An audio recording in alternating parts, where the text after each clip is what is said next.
अस्सलाम वालेकुम, welcome back. हमने अपनी प्रीवियस वीडियो के अंदर क्या देखा था? हमने अपनी प्रीवियस वीडियो के अंदर हमने बटन को एक वर्किंग कंडीशन में लेके आए थे कि जैसे मैं एडिट पे क्लिक करूं तो हमारे पास यहाँ पे एक इनपुट फील्ड आ जाए। जैसे मैंने क्लिक किया, इनपुट फील्ड आ गई हमारे पास। अब जैसे ही मैं इस इनपुट फील्ड में काम करता हूँ, कुछ भी लिखता हूँ, इसके कि वो हमारा जो जो भी मैं इसमें लिखूंगा वो मेरा इसमें सेव नहीं होगा। लेकिन फिर भी जो भी मैं इसमें लिखता हूँ कुछ भी, वो अभी सेव नहीं हो रहा, वहाँ तक नहीं हम गए। मैं सेव पे दोबारा क्लिक करूं तो मेरा स्पैन रिटर्न कर जाए।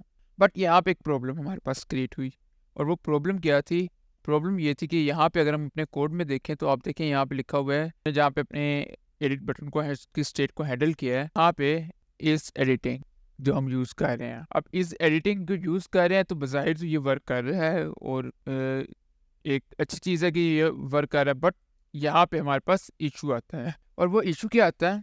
वो इशू ये आता है कि अगर तो हमारी जो न्यू स्टेट की जो वैल्यू आ रही है, कि यानी कि जो वैल्यू हमारी सेट इज एडिटिंग के अंदर पड़ी हुई है, न्यू स्टेट की वैल्यू, वो अगर हमारी प्रीवियस स्टेट की वैल्यू पे डिपेंड कर रही है ना, फिर वो इशू आएगा कि वो अपडेट नहीं होगा। जस्ट लाइक कि मैं यहाँ पे इसी फंक्शन को कॉपी करता हूँ और इसको 2 दफ़ा रन करता हूँ। अब आपके ख्याल से यहाँ पे क्या होना चाहिए? बाय डिफ़ॉल्ट हमारी वैल्यू फॉल्स है। जब हमने ये वाला फंक्शन रन किया तो आपके ख्याल से यहाँ पे वैल्यू हो जानी चाहिए ट्रू, और जब नीचे रन होगी तो दोबारा यहाँ पे ये वैल्यू दोबारा फॉल्स हो जानी चाहिए। ऐसी है ना कि आपके ख्याल से अगर अब मैं बटन को क्लिक करूं तो बटन में कोई रिस्पॉन्स ही नहीं आना चाहिए, क्योंकि हमारी तो वैल्यू ऑलरेडी फॉल्स होगी। जब फॉल्स होगी तो हमें स्पैन ही शो होगा, हमें इनपुट फील्ड शो होगी नहीं। तो लेट्स सी, हम इसको देखते हैं। तो ये हमारे बटन है, मैंने एडिट पे क्लिक किया तो देखिए हमारा, जैसे ही मैंने एडिट पे क्लिक किया तो हमारे कोड के मुताबिक जो होना चाहिए था वो ये होना चाहिए था कि हमें इनपुट फील्ड शो ही नहीं होना चाहिए था, हमें एन ही शो होना चाहिए था, क्योंकि इनपुट फील्ड को हमने पहले ट्रू किया, फिर हमने दोबारा उसे फॉल्स कर दिया उसी कोड में।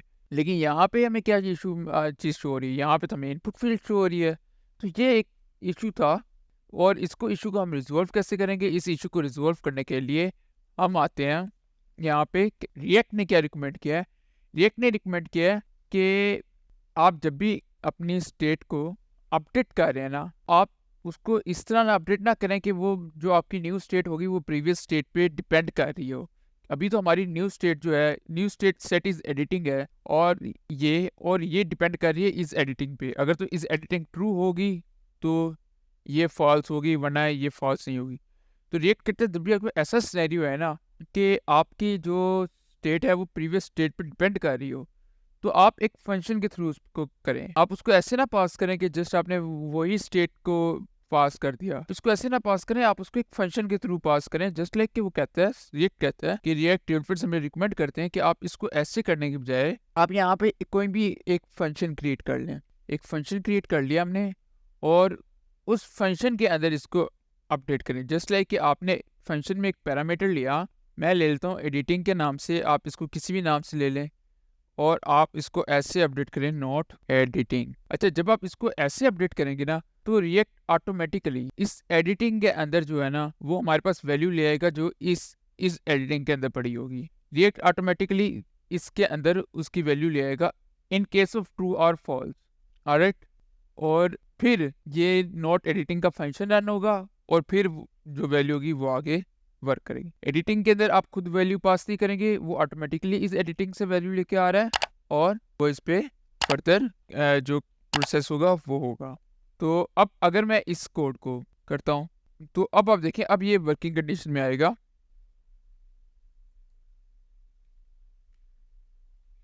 ऑलराइट, इसको मैं सेव करता हूँ। अब देखें, अब हमारा ये यहाँ पे अगर फॉल्स है तो यहाँ पे ट्रू होगा, और यहाँ पे दोबारा फॉल्स हो जाएगा।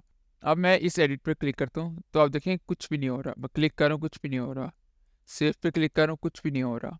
क्यों नहीं हो रहा? क्योंकि वो जो उसको वैल्यू मिल रही है उसको दोबारा उस वही वैल्यू मिली जा रही है। अब इसका मैं आपको बैकएंड बताता हूँ कि इसके बैकएंड में रिएक्ट में कैसे प्रोसेस हो रहा है। बेसिकली जब रिएक्ट आएगा ना, और रिएक्ट को मिलेगा आपका कोड इस कंडीशन में, इस कंडीशन में जब आपको रिएक्ट को आपका कोड को पड़ेगा इस कंडीशन में। मैं यहाँ से इसको भी, अच्छा, अब जब रिएक्ट आया, रिएक्ट ने आपका कोड देखा, उसको कोड मिला इस कंडीशन में। रिएक्ट कैसे काम करता है? रिएक्ट ने इसको स्केड्यूलिंग में लगा देगा। ये फ्यूचर में स्केड्यूलिंग में लग गया कि फ्यूचर में नियर फ्यूचर ही काम होगा। अब वो जो नियर फ्यूचर है वो इन मिली सेकेंड्स होगा, वो इन मिली सेकेंड्स में होगा, नैनो सेकेंड्स में होगा, लेकिन इन फ्यूचर होगा।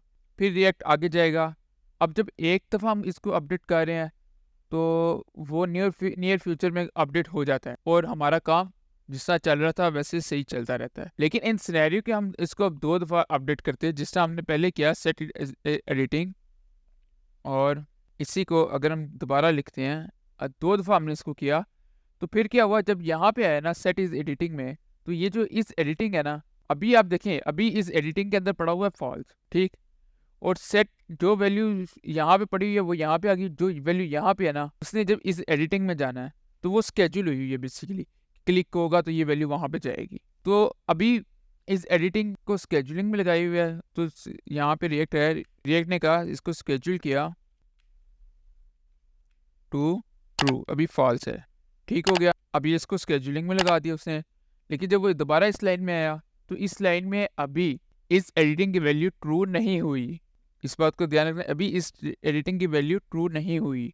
सो जब अभी ट्रू नहीं हुई तो उसने दोबारा इसको स्केड्यूल में लगा दिया। तो दोबारा किस स्केड्यूल में लगाएगा, दोबारा उसने इसको जब स्केड्यूल में लगाया तो दोबारा उसने इसको स्केड्यूल टू ट्रू पे लगाया। अब दोबारा उसने इस वैल्यू को देखा, उसने इसको ट्रू पे लगाया और इसको ट्रू पे लगा दिया, तो एंड पे हमारी वैल्यू ट्रू हो जाएगी, जबकि हम एक्सपेक्ट कर रहे थे फॉल्स आना। तो लेकिन अब यहाँ पे हमारी वैल्यू स्केड्यूल हुई और एंड पे जब फाइनल रिजल्ट आया तो वैल्यू हमारी सिर्फ ट्रू हुई। तो इंस्टेड ऑफ दैट जब हम यूज़ करते हैं फंक्शन, तो उस सिनेरियो में क्या होता है, उस सिनेरियो में हमारी जो वैल्यू होती है वो इस एडिटिंग में ट्रू हुई। ट्रू होने के बाद जो उसका स्केड्यूल में लगी, स्केड्यूल में लगने के बाद जो उसका आंसर है ना कि वो ट्रू हुई या फॉल्स हुई, वो वैल्यू फिर यहाँ पे आएगी, इस एडिटिंग के अंदर आएगी और वो वैल्यू फिर सेट इस एडिटिंग को पास होगी। यहाँ पे हमारे पास ट्रू और फॉल्स पास हो रहा है स्केड्यूल होने के बाद, यहाँ पे स्केड्यूलिंग हो रही है। तो यहाँ पे स्केड्यूल होने के बाद जब हम फंक्शन में पास करेंगे तो स्केड्यूल होने के बाद वो पास होगा।